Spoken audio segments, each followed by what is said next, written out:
Sa iba naman pong balita, isang ihinyero ang tumawag sa GMA News. Iyan ay matapos siyang mapanood dito rin sa 24 oras yung balita tungkol sa umiinit na sahig sa isang bahay sa Quezon City.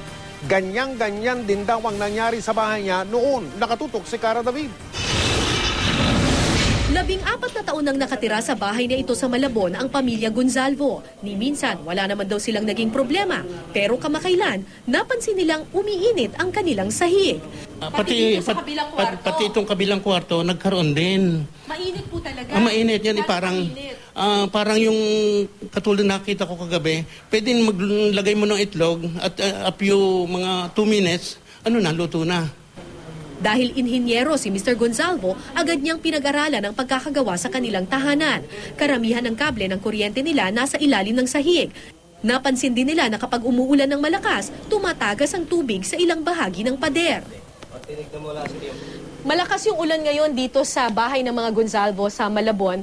At kung titingnan mo itong pader nila, makikita mo may mga tagas na ng tubig dito sa pader. In fact, sa sobrang lakas ng tagas dito, basa na yung kanilang flooring. Sundan natin yung tagas ng tubig. Pag sinundan mo siya, dumediretso siya hanggang sa outlet ng kuryente. Delikado ngayon yan, mga kapuso, kasi kapag pumasok yung tubig doon sa outlet ng kuryente, posibleng mabasa yung mga kable ng kuryente. At dito nga sa kaso ng bahay ng mga Gonzalvo, nakakabit yung kable ng kuryente doon sa kanilang sahig. At ito daw yung naging dahilan ng pag-init ng kanilang sahig.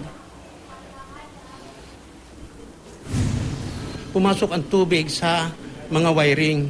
Ang water at saka electricity, yan good conductors, kaya hindi naalis. Kaya kung hindi magtatagal yan, malamang-lamang na sumabog. Kaya immediately, nung sabi ng anak ko, tanggalin agad ang mga wiring at maiwasan na yung mga sakuna. Pinutol ni Engineer Gonzalvo ang electrical supply ng mga kable na tumatawid sa ilalim ng sahig at nilipat ang mga outlet sa ibang lugar na hindi mababasa. Ngayon, hindi na umiinit ang kanilang sahig. Nang mapanood nila sa 24 oras ang problema ng isang pamilya sa Quezon City na may umiinit ring sahig, agad tumawag sa GMA si Mr. Gonzalvo. Payo niya, mainam na ipasuri ang electrical wirings ng tahanan para masigurong wala itong maidudulot na sakuna sa kalaunan. Cara David, Nakatutok, 24 oras.